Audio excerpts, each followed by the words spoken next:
I'd like to congratulate Hikaru Nakamura and his wife Ootes on the birth of their child. That's a really very, very special moment. And also gives me the opportunity to congratulate Hikaru on qualifying for the Candidates. Candidates 2026, of course, will be played end of March, beginning of April in Cyprus. 8 players, very exciting. I'm really looking forward to it already. Now, Hikaru qualified for the Candidates by virtue of the fact that he had the highest average rating on the rating list between August 2025 and January 2026. Now, for a lot of people, this was a little bit contentious because in order to fulfill the requirements for this spot, he had to play 40 classical games in the rating period. And Hikaru went about this by playing in lots of minor tournaments in North America. So, he would turn up at some little open and be playing against amateurs. And he scored a superb 21 out of 22, just 2 draws he dropped. And with that, he fulfilled the requirements. A lot of people didn't like it. They thought he was just kind of playing the system. I thought it was fantastic. He got to play against amateurs who would never have the chance to play against one of the strongest players in the world.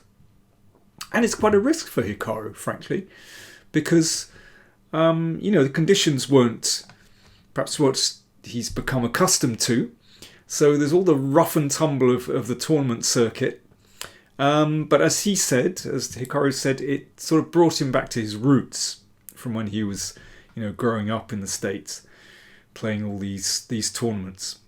And I'd like to show you a game from one of these tournaments. So this is from, let me see, the Iowa Open, if I've got it right. Yeah, the Iowa Open.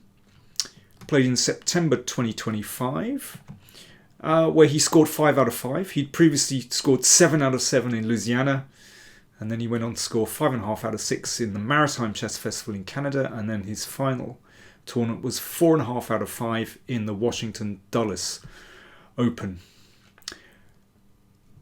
I think this is a really fascinating game. Of course, there's a big rating mismatch, but I think it's really instructive, actually. So, let's take a look. Playing white, we have Anjanaya Sripathi Rao and Hikaru Nakamura playing black. So, e4, c5, a good old Sicilian, and a Rossolimo. So that's always very interesting. It has an excellent reputation. And I'm delighted to see that Hikaru played knight f6. So that's my recommendation in my Chessable course and in my book. And I think this is a very practical move. Black's big problem in the Rossolimo, as many of you have told me, is that you can get caught in the middle with your king. So it's really important to address kingside development as quickly as possible. And this puts a little bit of pressure on the pawn. So white has to decide, do you push? Do you play knight c3? Well, in this case, Rao decided to exchange on c6, which is quite a legitimate option, and then d3. So you could argue that white has the better pawn structure, a nice regular pawn chain here, but black has the 2 bishops, which is very pleasant. And Hikaru plays g6, yeah, normal development. Bishop e3, attacking the c5 pawn, which is defended. h3, yeah, it can be good sometimes to exchange off that light square bishop, because it, at the moment, doesn't have a great diagonal to go to. So h3 prevents that, also prevents knight g4, of course. Bishop g7. And instead of castling is okay, but instead of castling, knight d7. So this is, well, it's sort of a multi-purpose move. I mean, one thing is that black might well want to play e5 just to clamp the centre. But the other thing is, as I stress so often in this variation, this knight might well want to spin round via f8 to e6, and that is such a good square for the knight, looking at the two outposts. Well, f4 isn't an outpost yet, but d4 is. Queen d2. And you can just castle here, or play e5 and allow bishop h6. But Hikaru keeps the tension. h6, so he wants to keep his two bishops, so he's preventing white from playing bishop h6. Now, white has a choice here. You can castle kingside or queenside. Previously, well, there's a game Hikaru Nakamura that went to castles e5 and then g5, preventing white from playing f4. Very exciting game, actually. But I think a very legitimate strategy when the position is closed and this knight can swing around and, you know, try to get to the f4 square. But white castles, queenside. And now you can also play e5 here. And so there's a game that Carlsen played, for example, e5. And he went for this maneuver straight away. I cannot emphasize enough that this is such an important maneuver. And in fact, you know, his pawn came to g5, and there we go. The knight came to e6. So that's game Bosjocic against Carlsen, St. Petersburg 2018. And already, I think Carlsen had a good position, actually. Got the two bishops, and that knight is hitting an outpost.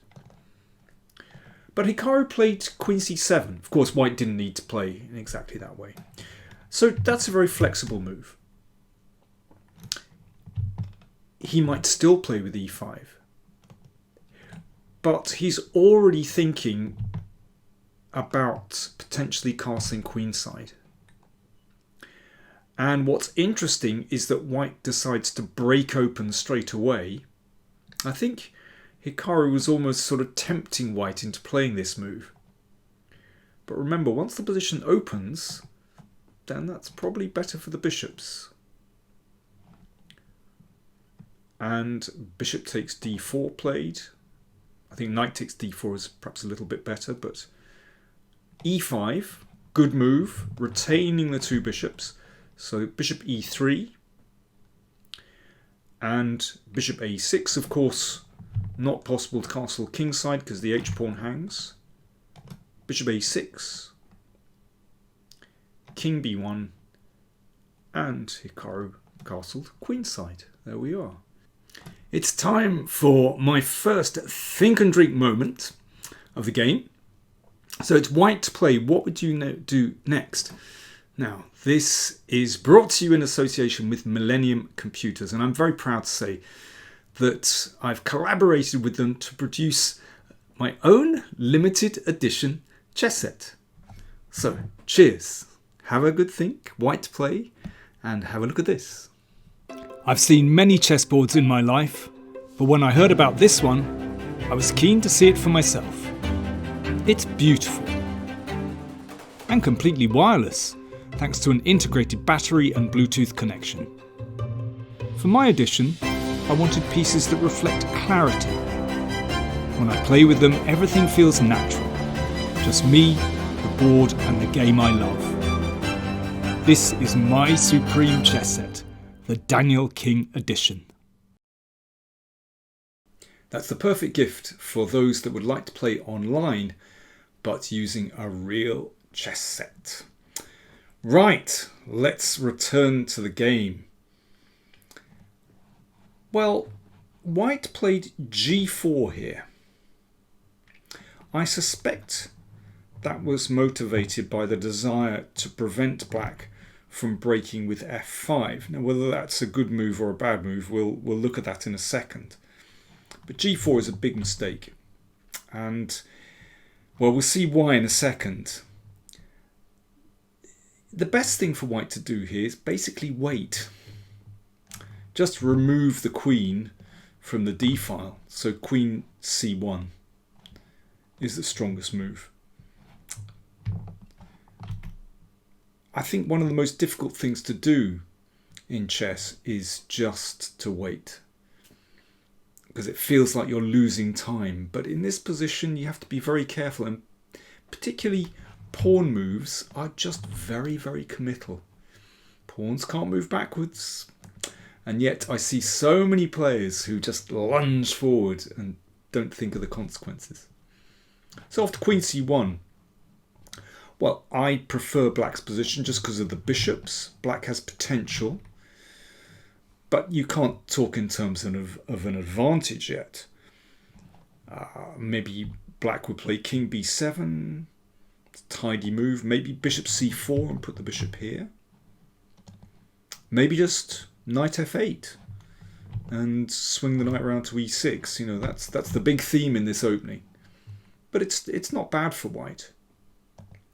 But f5, which is, I think, the move that Rao was probably concerned about, that would actually be a mistake. Another case of a pawn move actually being inaccurate. And the best move then is g3, with the idea that if f takes e4, now you don't recapture, but knight h4. And that's a very sensitive point. And of course, if g5, then the knight comes into f5. And if f4, well, that can just be taken. If rook here, then knight h4, that's a very nice move.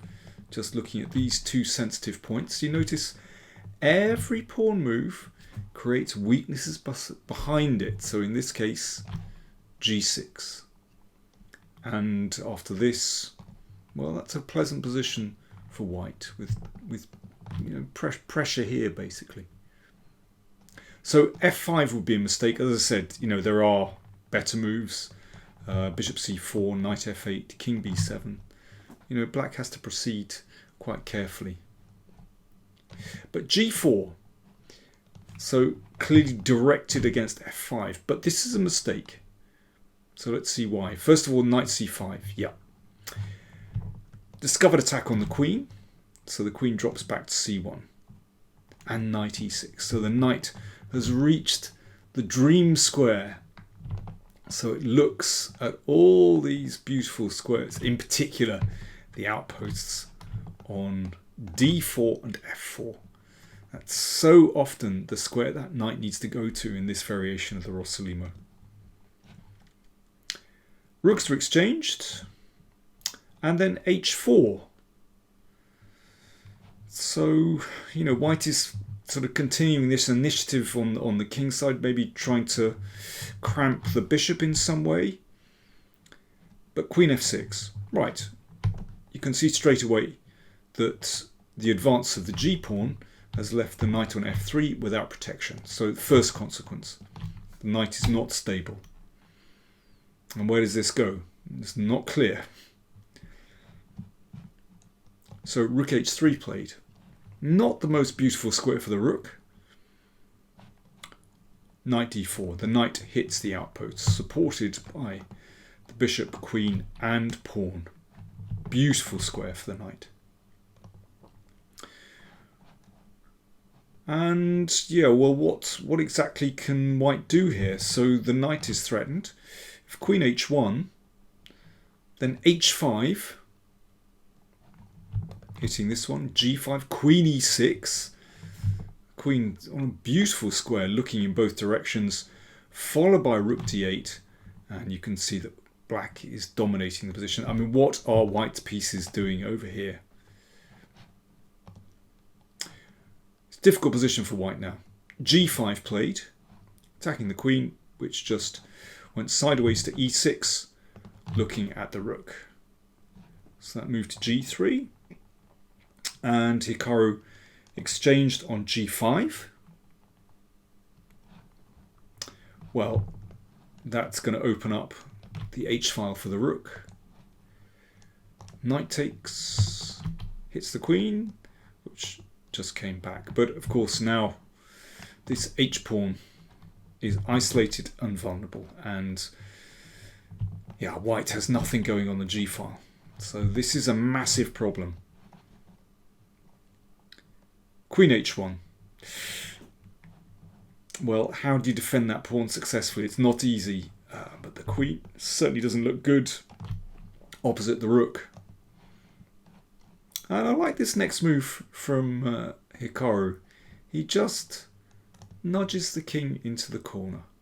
King b8. So it just avoids a check here, but also it makes room for that bishop to bounce around here, and that finds a very effective diagonal, controlling these light squares on the king side. f4. Well, that opens up the long diagonal, but I have to say this is an unenviable position for white, because at some point, you know, this knight is going to get kicked back, maybe. I mean, black can time it, and you've got to make sure that this isn't a problem. But, I mean, it could be that black starts to advance on the queen side, actually. Whoops, I meant to put that arrow there. Because, you know, white's pieces are tied up defending on the king side. It's just a very unpleasant position. In any case, f4 doesn't help the cause, as the long diagonal opens. That's check. King b7, yeah, on a light square. That's a nice safe square. Rook d3. Okay, so the rook is in a better position than it was a couple of moves ago. Nevertheless, knight e6, still a very, very pleasant position for black. Exchange of knights. So the bishop has reached a beautiful square. Look at those bishops. Just laser beams across the board. And h4 is threatened. Queen d1 played. So white just jettisons that pawn, hoping for a counter-attack. But Hikaru has it all under control.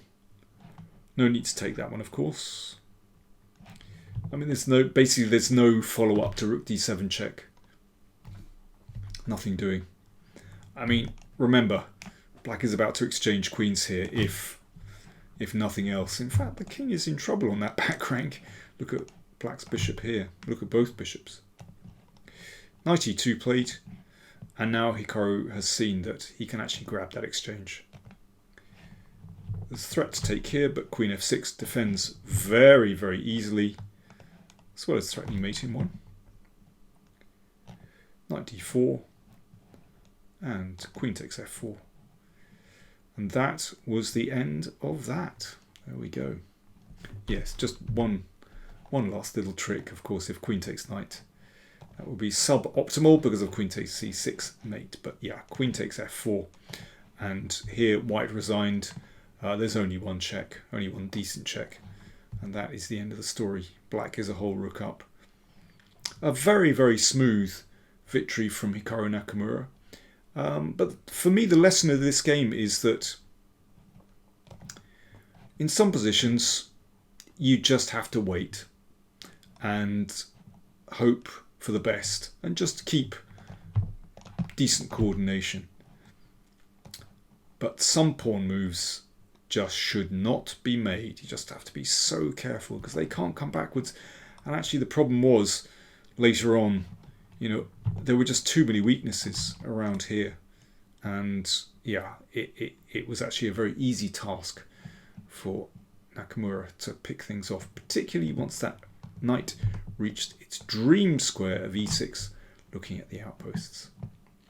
There we go. So Hikaru Nakamura, with that run of these tournaments in the autumn, has qualified for the candidates, and I am already looking forward to a fantastic tournament.